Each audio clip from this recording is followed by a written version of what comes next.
The hedgerows are pitch black against the night sky. The ground is muddy, sticking to boots and tank treads. You hear an engine cough far away, then silence. Inside their Panzer, a German crew waits, breathing easy, feeling sure they've been in this position before. They know what's coming.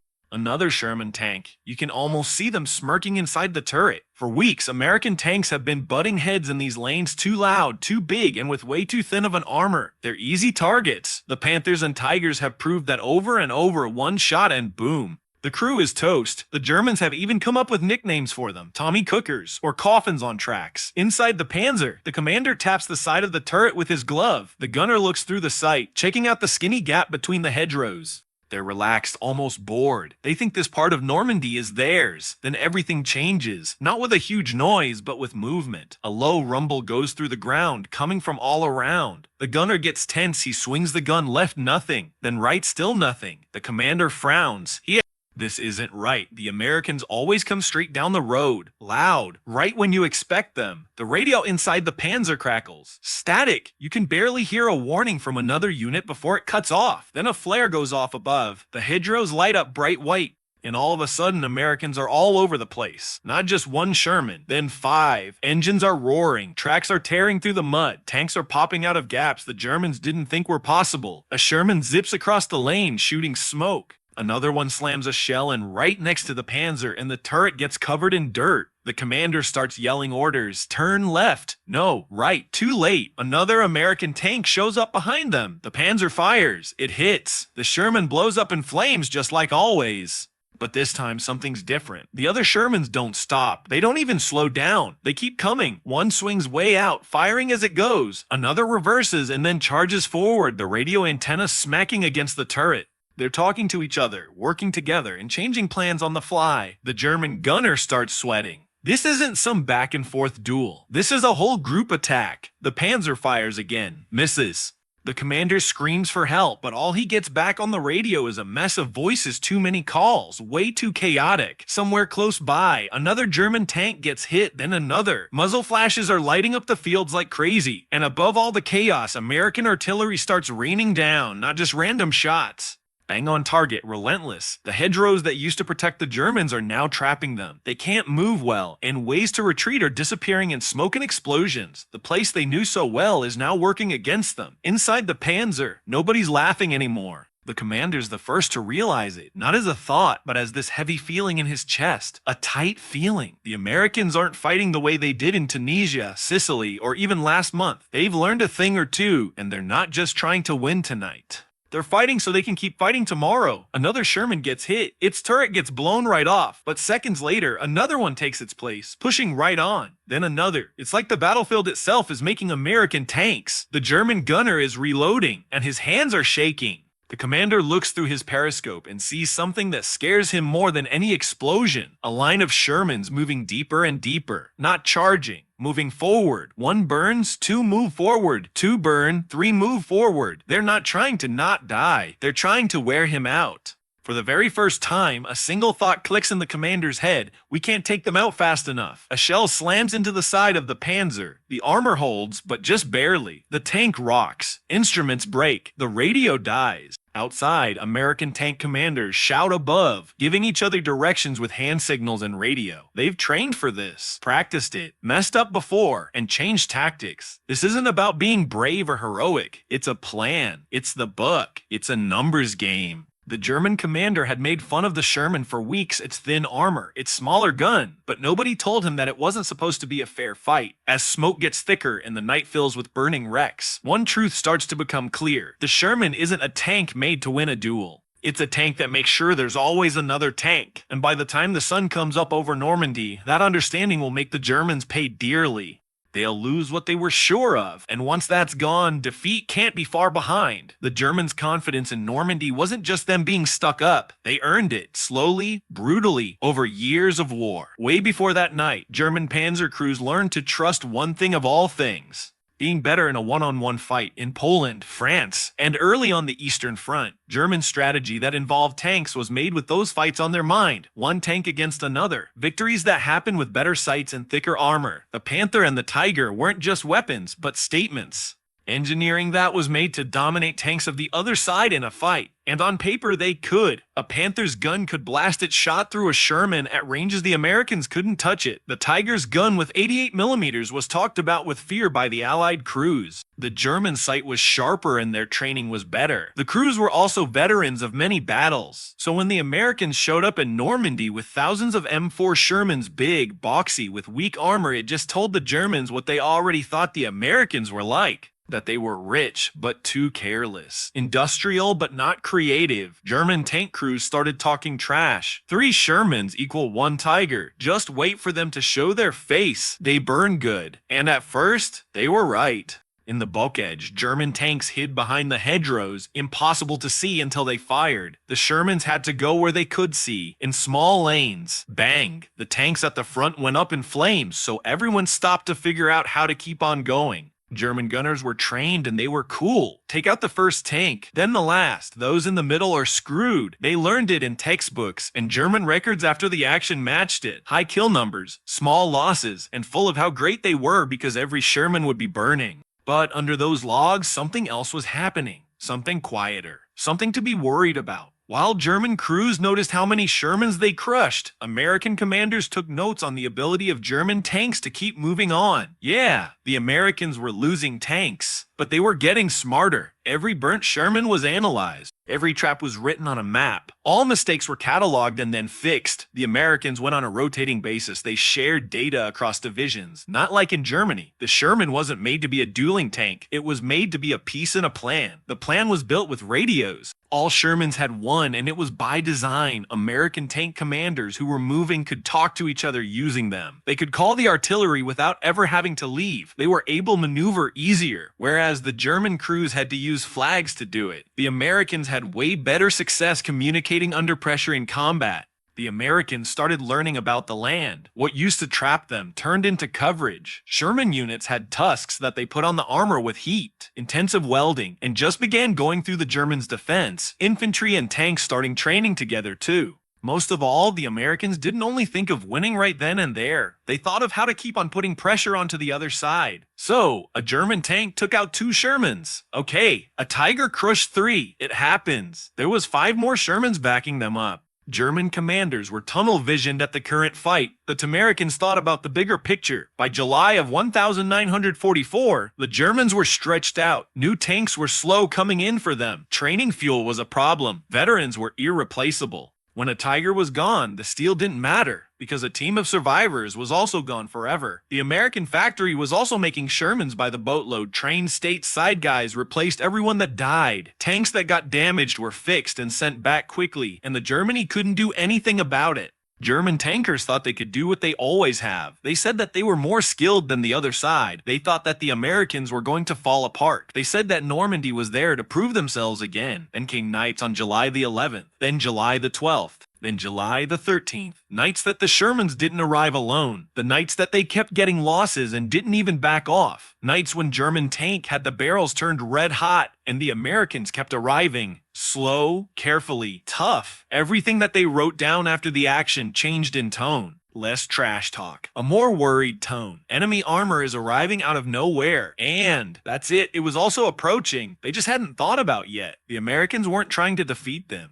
They were trying to be there when the Germans crumbled. For an army built on amazing victories, it wasn't cheap to keep on fighting them like that and wearing them out. Steel can win battles, but the war works in a complex system. The Germans are about to have their faces beaten in. It was also built to always be there. By late July 1944, something strange was going on with German Panzer units in Normandy. It wasn't panic or fear, but confusion. Tank leaders were reporting the same weird thing.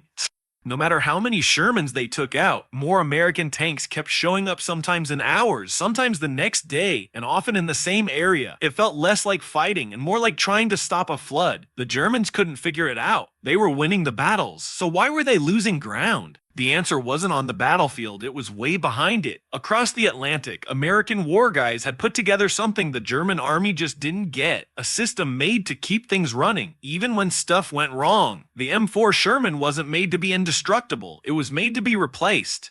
If a Panther broke down, and they often did, it usually took special vehicles, spare parts that were hard to find, and lots of gas to fix. If it couldn't be fixed fast, it was left behind or destroyed by its own people. Every breakdown was a big problem. But when a Sherman broke down, another one took its place. And if one burned, the crew, if they made it, would often be in a new tank within days. German leaders thought winning meant destroying more tanks than the other side could replace, but the Americans weren't playing that game. They set things up so replacement was a sure thing. Every Sherman unit had repair teams nearby. Engines were all the same. Parts could be swapped. Crews were trained to fix their own tanks while under fire. Repair units worked at night, pulling broken tanks off the field and getting them ready for battle before morning. And then there was the gas. German tanks were running on fumes, while American tanks had plenty. Trucks kept coming through the Normandy beaches with gas, ammo, spare parts, radios, and new guns. What the Germans thought were disorganized beaches were actually some of the most well-planned supply operations ever. The Germans started to feel it. Panzer units said they couldn't move much because they were low on fuel. Training was cut back. Crews saved shells because they didn't know when they'd get more. Tigers sat still, not because they were destroyed, but because they couldn't move. Meanwhile, Sherman units moved around easily. They kept changing positions, attacking from different directions, and not letting the German tanks set up ambushes. When they made contact, the Americans didn't try for a big win, they just kept contact. Pressure, noise, confusion, attrition. A Sherman group might lose a couple of tanks in an attack, but they'd pull back, get organized, and come back stronger. German crews noticed something else too. American crews talked a lot. Radios were always on inside Sherman tanks. Orders changed on the fly. Targets were shared. Artillery was called in fast, sometimes just seconds after seeing the enemy. German tankers, who were once proud of doing their own thing, found themselves just reacting instead of controlling the fight. And reacting is always slower. A German gunner might get a good hit, only to be attacked from the side by another Sherman he didn't see coming. A Tiger leader might knock out one tank, then another, only to have artillery fire pin him down and force him to retreat or stop. The Americans weren't counting on being brave. They were counting on a system, and a system doesn't get tired. By August, German reports showed something really worrying. Sherman units were taking losses that would have destroyed panzer groups but kept going without stopping. German tank losses, though, were becoming a disaster. Losing a Panther wasn't just losing a tank. It was losing weeks of production, delays in shipping, fuel that was hard to get, and a crew that couldn't be replaced. The difference got bigger every day. Still, many German leaders kept thinking one big attack could turn things around, one great moment, one crushing hit. What they didn't get was that the Americans had already made it impossible to have one big moment. They had created a war that kept going, instead of having a climax. Every hour the Germans fought, they fell further behind. Every fight, even a win, cost them something they couldn't replace. Slowly, German tank crews began to realize the truth they had laughed at before. The Sherman wasn't bad because it burned. It was good because it could burn and still win. But the final understanding wouldn't come from reports or charts. It would come on another night, another field, another desperate try to stop the American push. A night when German leaders would finally get, not just in their heads, but in their guts, that this war wasn't about skill anymore. It was about who could last the longest. And that was clear on August the 7th, 1944, near Mortain, just before sunrise. The counterattack was supposed to change everything. German leaders called it Operation Outlasted. Big push meant to split the American forces and get things moving again. Panthers and Tigers were gathered, and crews were told to be optimistic, even though things looked bad. This was what German armor was made for. One big smash, one moment of being better. Inside a Panther, the air was thick with oil and sweat. The leader went over the plan one last time. Break through, roll west, cut the American supply lines, and force them back to the beaches. If it worked, Normandy would be reset. If it didn't, no one said the rest. The attack started in the dark. German tanks charged forward, engines roaring and tracks tearing up the roads. At first it felt familiar, strong and controlled. They smashed through outposts, overran infantry, and took out the first Shermans they saw. The crews felt that old confidence again. This is how it's done. But then the Americans reacted, not by panicking and not by running away, but by getting organized. American radios lit up. Tank leaders shared positions. Infantry dug in and marked targets. Artillery batteries that were already in place began firing fast, not big attacks, but small, precise strikes meant to slow things down, mess them up, and cut them off. The German advance stopped. Then the skies changed. As the sun came up, the clouds broke, and with them came American fighter, bombers. Engines screamed. Rockets flew down. Bombs exploded among the tanks. Panthers swerved off roads, trying to find cover that wasn't there. Tigers went backward, burning gas. Shermans started to appear, not charging, but moving around, always moving. One Sherman drew fire. Another attacked from the side. A third called in coordinates. Artillery fired again. The German leader watched as one of his tanks was hit not by another tank, but by an air attack. The crew didn't make it out. He called for backup. No one came. Fuel trucks were gone. Radio messages got mixed up. Units were scattered. The carefully planned attack fell apart into small fights, exactly the kind of mess German tactics weren't made to handle. Then the realization hit, not suddenly and not dramatically, but like a weight. The Germans couldn't win this fight. Even if they destroyed every Sherman in front of them, more would come. And even if they survived today, tomorrow would be worse. The Panther fired again. A Sherman exploded. But the leader didn't feel good this time. He felt tired. Every kill felt pointless. Every success temporary. He looked at his ammo low. Fuel even lower. He looked at the field, burning tanks, destroyed fields, American units still moving forward, even after taking losses. For the first time, he understood something he had refused to believe. The Americans had turned losing into a weapon. They took the hits. They traded tanks for time.